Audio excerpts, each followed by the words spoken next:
Hello everyone, my name is Simon Chadwick. I am Professor of Eurasian Sport at EM Lyon Business School in France. I'm also one of the editors of the GeoSport platform, which is why we're recording this webinar today. I'm really happy to have Gavin Price with us today. Gavin is somebody I've known for quite a long time, or should I say, I haven't known him for quite a long time. I've known his work and his Twitter profile for quite a long time. But Gavin's very welcome here today to be with us. What Gavin is going to talk to us about is a project that he's been involved in around Wales and sport and diplomacy, and that's going to be a central part of what we talk about. But I know that Gavin has worked in numerous different roles and in various sport and diplomacy projects.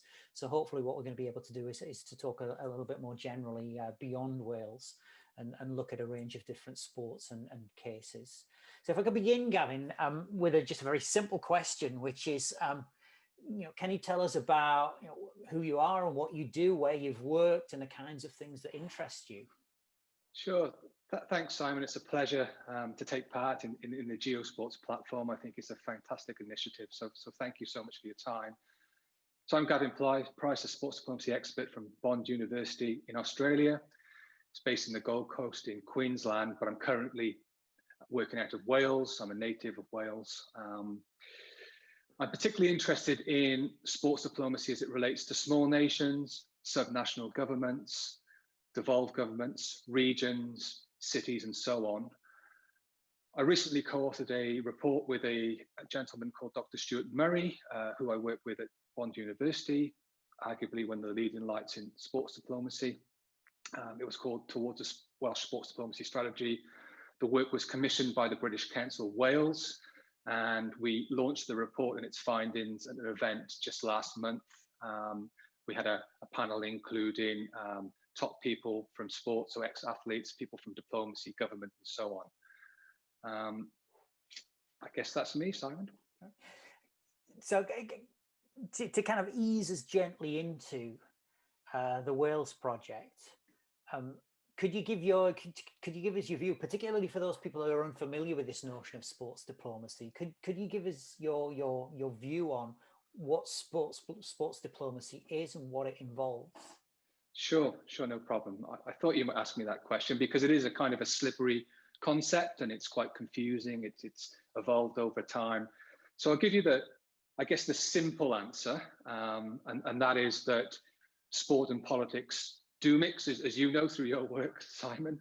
They've mixed reons. If we think back to the ancient Olympiad and the Olympic truce, if we think maybe of the Christmas truce where British and German troops ceased hostilities on the Western Front during World War I, or we think of the ice hockey diplomacy between Canada and the Soviet Union during the Cold War, or even the cricket diplomacy between Pakistan and India, trying to diffuse tensions between those two nations. There's a wide and very varied history, and they're just a couple or a few examples of the many of what Dr. Simon Roth might call games within games of sports diplomacy.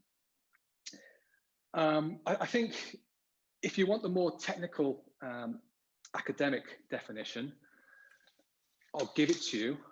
So basically, sports diplomacy is the strategic use of and partnership with sporting events and sports people to build relations with people, nations and states conducive to win-win outcomes. Now that's Dr. Stuart Murray's definition, and I think it's probably the best one out there.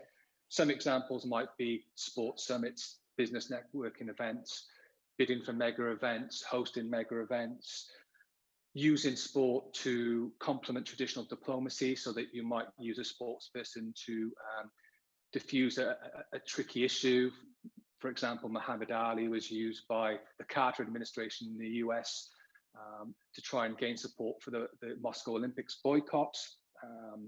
And then we've also got other elements like social inclusion, athlete activism, and so on. So I hope that just gives you a flavor of what sports diplomacy is about. Interestingly, there you kind of you alluded to relations between countries and politics, and clearly diplomacy either is a subset of or has very strong links to international relations and politics and issues around, I guess, soft power and so forth. But I'm somebody who works in a business school, and I was very taken. I think I jumped on the word trade at one stage. You may have mentioned. Can you give me your view on that? I mean, what part does business play in sports diplomacy? I'll ask that question in another way as well. Is it about business and sports diplomacy, or is it about sports diplomacy and business? I mean, I think you could spin it either way, and I'd be comfortable with both. Is the easy answer. But I mean, there are so many examples where this has happened. Just the other week, I saw, for example, a video which the Australian and UK government put out, and it was about commencing trade discussions about a new free trade agreement between those two nations.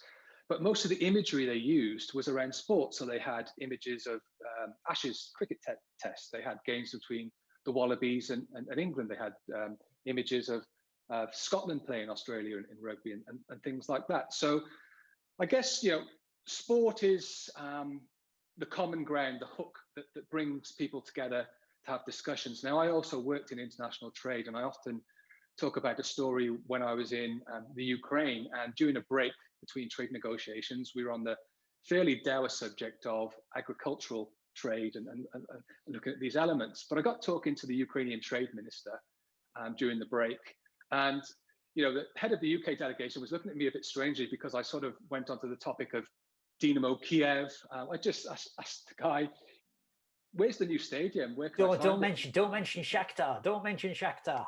Exactly that. So, but his face lit up, and suddenly, the sort of things defrosted. It was the icebreaker, and we had a lovely conversation. I think they were just about to play Juventus in a Champions League game, which sadly was a sort of happening the day after I left. But the point is, it's that common ground, that hook. Many times, being a Welshman, people get confused about what is Wales. Is it a nation? What's its status? But if you mention Gareth Bale, Aaron Ramsey, and they're like, "Oh yes, I remember. I remember the European Championships." So it helps the dialogue along. It's that common ground. And I think what's interesting for me is that people tend to think about sport diplomacy or sport and politics as games playing. But as I say, from my perspective as somebody who works in a business school, it is very often about export earnings and jobs and tax and GDP. So it's not just people playing games because they've got nothing better to do. It's actually really tangible very often. Thanks for Gavin for kind of giving us that background for people especially for people who are unfamiliar. So then, can you lead us into your Wales project? What were some of the parameters of the project that you were engaged in on behalf of the Welsh government and the British Council? Sure. So the report was commissioned by the British Council Wales, which is sort of one of the subsets of the overhanging British Council for the whole of the UK. So there's a British Council, Scotland, Wales, Northern Ireland, so on. Obviously, we worked in close consultation with the Welsh government, but it's important to make the point that the report is owned by the British Council Wales. But if you want to talk about the actual triggers for the report, why did the research happen? Well, the main trigger came from a previous report the British Council Wales undertook called the Wales Soft Power Barometer. It was done in conjunction with Portland. So they do a lot of those reports around world soft power rankings, of which the UK always does quite well and is usually top or near the top of the list. It may have sort of slipped a bit on the back of Brexit, but let's not talk too much about that. But that report found that sport was Wales's #1 soft power asset when it was benchmarked against a series of other small nations and subnational governments. So we're talking places like Scotland, Corsica, Flanders, Catalonia, and a number of other places. It ranked only just behind Catalonia. Now, obviously, a large part of that is the Barcelona Football Club effect. But certainly, we deem Wales as what I call a small nation with a large sporting footprint. So British Council wanted to know, let's do some research. Why aren't we using sport more strategically to go into bat for Wales on the world stage? That was the first thing. Secondly, it was the lead up to the summer of 2019. So Wales were planning for the Rugby World Cup in Japan. The Euros were just around the corner. Obviously, they've been rescheduled for next year. So they wanted to look at sport a bit more smartly about how they might use those mega events to champion Wales. And then they also wanted to build on another pot of research, which was around showcasing Welsh arts and culture overseas. So it was a similar report to sport, but just on arts and culture. So that in a nutshell, they were the triggers for the report. Okay, and throughout the report, you refer to diplomats in tracksuits. What do you mean by that? What is the diplomat in a tracksuit? Can you explain the logic behind you using that terminology? Sure, no, that's a really good question, and people seem to have loved that concept. One or two people maybe roll their eyes, but in general, people love it. I've had tweets saying, "What is this, diplomats in tracksuits?" I love the terminology. So, put simply, many sports people are already diplomats in tracksuits. They represent their countries on the field. Why can't they do it off the field also? Building trust, representing their values. They already have those, I guess, diplomatic sort of foundations in the way they act, at least most of them. But if you think about it, one thing we'd like to look at is maybe Wales could be a pioneer in developing a cohort of ambassadors, diplomats in tracksuits that might represent Wales on the world stage.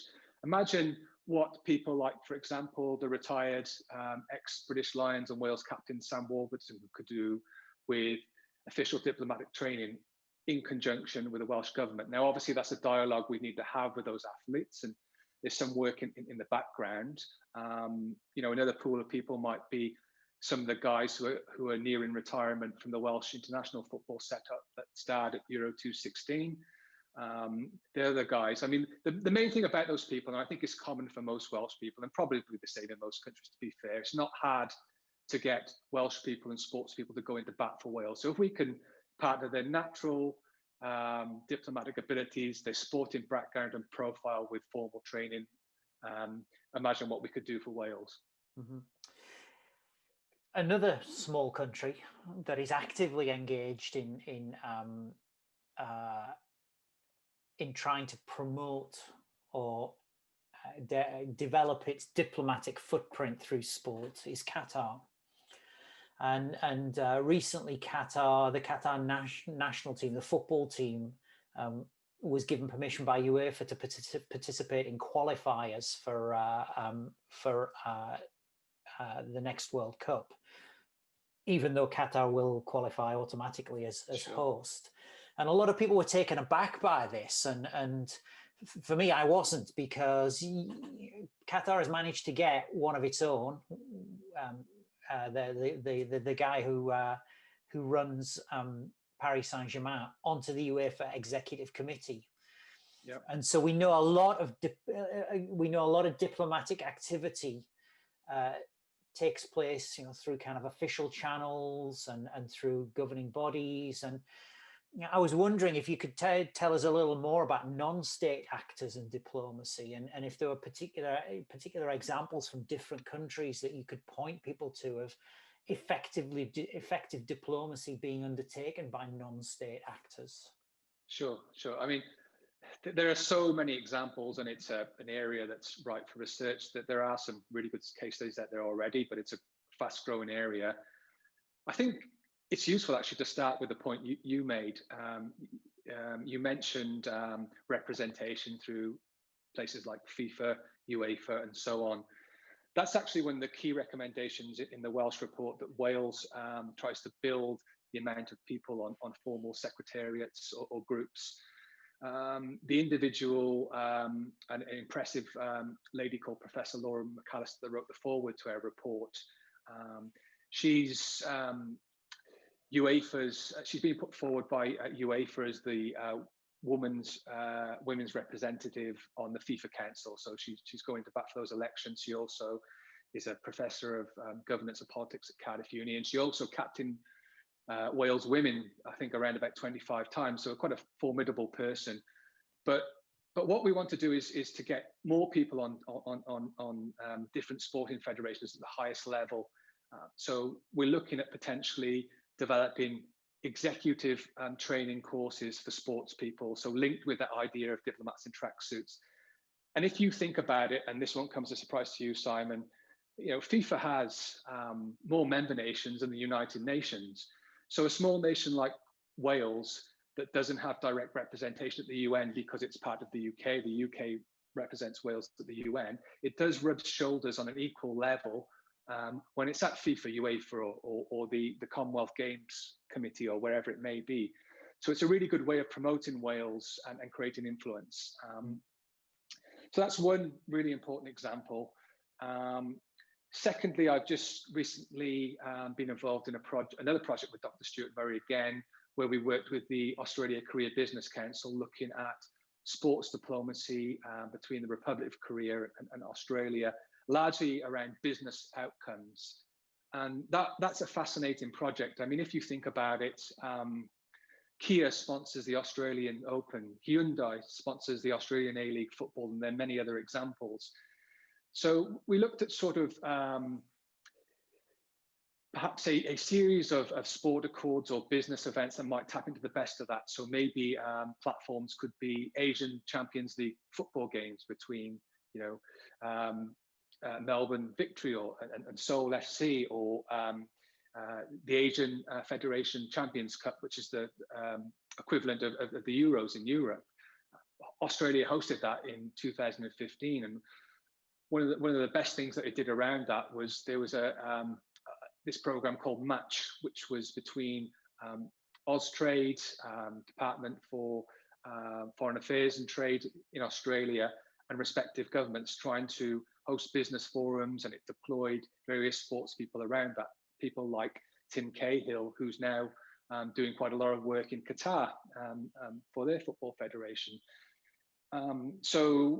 But you know, there are many other examples.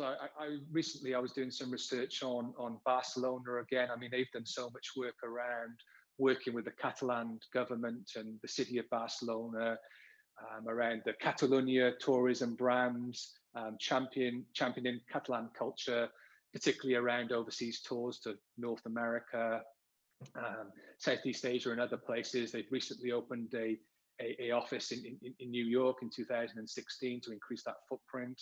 You know, they invested in the MLS as a sponsor in the States, and even looked at buying a franchise there. So if we look at that, I mean, we could talk about this for days on end. We haven't even mentioned, you know, athlete activists, NGOs, INGOs, you know, people like the Megan Rapinoes of this world, you know, Lewis Hamilton, Black Lives Matters, you know, people like Gareth Thomas from Wales that are going into bat for causes like, you know, sport against homophobia and so on. There are countless examples. Mm-hmm. You've mentioned some non-football examples there towards the end, but you talked a lot about football across your answers. I'm wondering, is football diplomacy and sport diplomacy, are they the same thing or are they different things?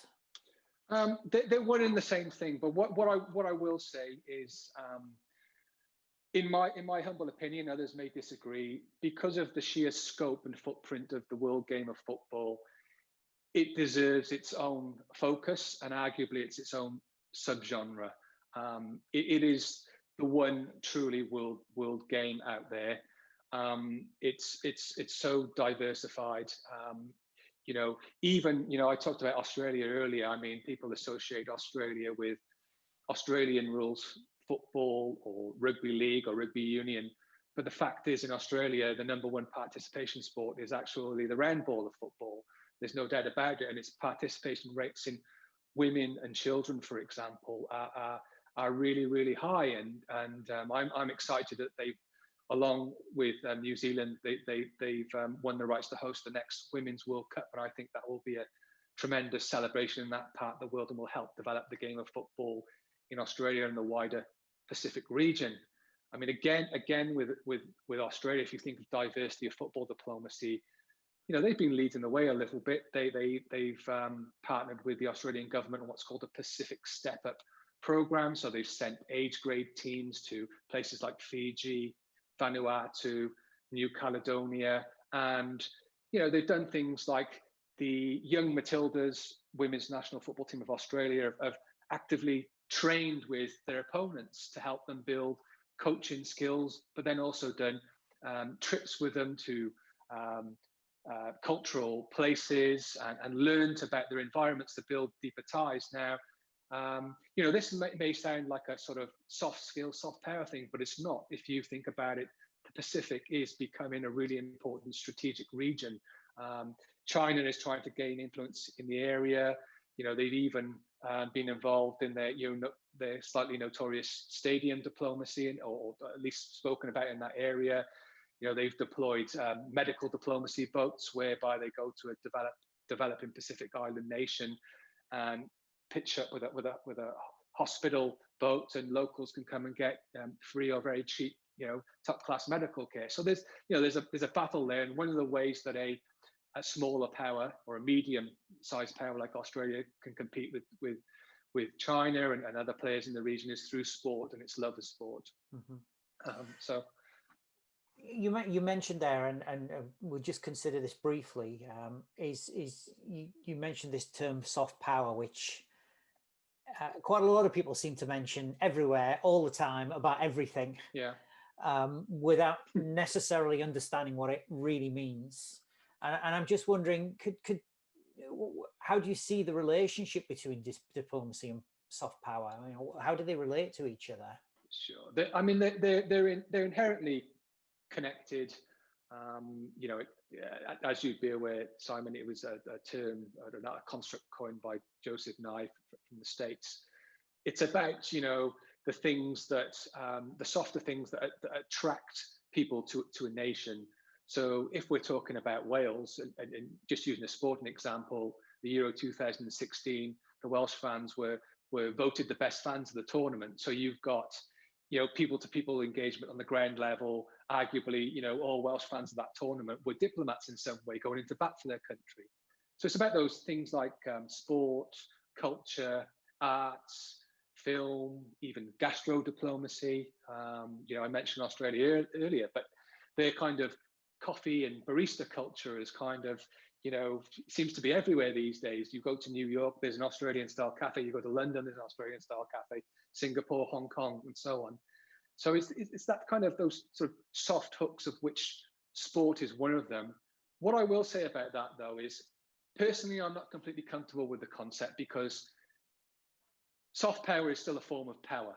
And, you will find people, particularly in Southeast Asia and the Asian region, I know the Chinese will say it's a Western construct. It's still about power and influence. So I don't know where there's a better term for it. The Chinese do it themselves, as you know. They have things like Confucius Institutes, dotted around various universities around the world. But yeah, it's an interesting construct. It's certainly an important part of diplomacy, because it's about building relationships. It's a platform for communication, negotiation, and representation, which are the pillars of diplomacy or traditional diplomacy. Mm-hmm. Looking ahead, what do you see as being the big issues in diplomacy? So you've talked a little bit about things that we know about, Muhammad Ali and Wales and lots of other things. Sure. Yeah. Shifting our focus and looking forwards. What's ahead? What's ahead for people like you in sports diplomacy in general? I think it's a fascinating space, because in the past, traditional ministries of foreign affairs will say, we're diplomats, we don't do sports, but that couldn't be further from the case. They're some of the major players in the sports diplomacy world at the moment, certainly traditionally, are the United States through its Department of State sports diplomacy program. France has done amazing work in the sports diplomacy space, particularly when you think about the raft of mega events that it's attracted. The Ryder Cup there, the golf between Europe and the United States, was hugely successful, and there wasn't even a French guy in the team. but you know, it was a fantastic event on a beautiful course, and it projected France in a really great light. But they've had Euro 2016, they've got a Rugby World Cup coming up, and the Women's World Cup recently was very successful, but there are a bunch of others on the horizon for France. So I think I've lost the premise of the question a bit there, rambling on. Sorry, can you take me back? It's okay. I was asking you. I asked you about the similarities and differences between soft power and diplomacy. Yeah. Okay. So look, it's they are, you know, they all come under the same umbrella. You know, they're just at different ends of the diplomatic spectrum. So, you know, hard power might be things like trade embargoes or boycotts or you know, threats of hostility or something like that, or the tougher parts of international trade, as we're seeing in the Brexit negotiations between the UK and the European Union. The softer side of that is, you know, how can we use things like sport to diffuse tricky situations and build ties and bridges between nations and cultures and so on, whether that's between countries, within countries, or multilateral. Okay. So 2 final questions, not taxing ones. Do you think we're going to see Gareth Bale with a nice haircut and wearing a suit turning out for Wales in a different capacity in the future? Well, I certainly hope so, and I don't think it's out of the question. If you, again, I've mentioned Euro 2016 a lot. I mean, obviously it was a big deal for, I think Wales was the smallest nation to get to the semi-final, so it was a huge deal culturally. During that tournament, I'd say that Gareth Bale was arguably Wales's #1 sports diplomat. Now, you know, he got asked questions like, well, Gareth, how do you motivate yourself? And he just says, well, I don't need anything apart from the dragon on my chest. Now, that's sort of media gold for a Welsh person, but I think it's also a nice insight into the sort of mindset of a mega star who's, you know, certainly not short of a few quid, but he's so proud and happy to wear his national shirt. It gives you sort of connotations of the old traditional world where people played for the love of the game. So I'm hopeful Gareth will take that forward. And you make a useful point there, because it's not just about the megastars like Gareth. You know, athlete transition is a big thing. You know, often you see athletes with, you know, hitting mental health problems when they stop playing professionally, or they have you know, problems where they've had wear and tear on their body. You know, if we can create a pathway, you know, because our coaches, our administrators that have been involved in the games, they all have established networks, a lot of skills. If we can train them in a sort of diplomatic way and utilizing them and deploy them on behalf of their country, it might be a career path where they might want to explore, but it's going to be a dialogue moving forward. Mm-hmm. And my final question is, you appear to have a kind of Welsh Kirk Douglas behind you. Who is that? Well, that's arguably Wales and Britain's #1 footballing exports, and arguably the first ever sports diplomat. I don't believe he was ever booked, although it was a different era, you know, surrounding yellow and red cards. But that's John Charles is just over my shoulder, and you'd be well aware of John Charles and his exploits at Juventus, and also in the Welsh shirt. I think he still holds the Serie A goal scoring record, and is still revered as a huge hero in Turin and also in Wales. And you know, his legacy has carried on. We've seen other big Welsh players like Ian Rush play for Juventus, and now we've got Aaron Ramsey. So that's an example of a football diplomacy hook that Wales is looking at. How do we build Welsh-Italian ties? And as you'd be aware, there's quite a strong history of Italian migration into Wales to work initially in heavy industry, steel, coal, and so on. But more so, you can't go to any tiny small valleys town or Welsh enclave and not find a historic Italian cafe or Italian chip shop. So I digress, but you know, there's a rich fabric of culture and history, and you know, these sporting platforms help us tap into that. So as somebody who has spent time in Ebervale on a very wet day, sat drinking coffee and eating ice cream in an Italian cafe. That's a really good point to finish. I think it's also called Sidoli's, I suspect. Because, right. You know what? I think it was Sidoli's. I think it was. And in fact, the Sidoli even played rugby internationally for Wales not so long ago. Robert Sidoli. So there you go. So as somebody with some Welsh DNA inside him, and whenever I hear "Bread of Heaven" in my ears and the start of rugby games, I can understand the kind of evocative, the evocation, the evocative strength and power of sport, and what it can lead people to think and do and feel. So on that basis, Gavin, that was really, really incredibly insightful. Really grateful to you for coming on today, and to not only talk us through the project, but to give us an insight into the field in general. And hopefully those people who listen to this will be number one, better informed, and I think number two, hopefully enthused to learn more, because I think it's a really interesting and fast developing field. So Gavin, really thank you very much for being with us. Thank you so much, Simon. Appreciate the opportunity. And just to say, we obviously just scratched the surface on the report. There are a whole raft of recommendations. So if people are interested, it's freely available, publicly available on the British Council Wales website, in addition to the video of the launch that we undertook. And I think people might enjoy that, because the host on the day was an ex-Sky Sports commentator called Bryn Law, and we had a panel of high-profile guests, so people like Tanni Gray-Thompson, who's the most decorated UK and Welsh Olympian. I mentioned Professor Laura McAllister earlier. So there's a sort of a rich resource there for anybody who's interested, and by all means get in touch if you want to talk to me. I'm always happy to network and share info and ideas. So thank you so much, Simon. It's been a pleasure. Thank you, Gavin. Thank you.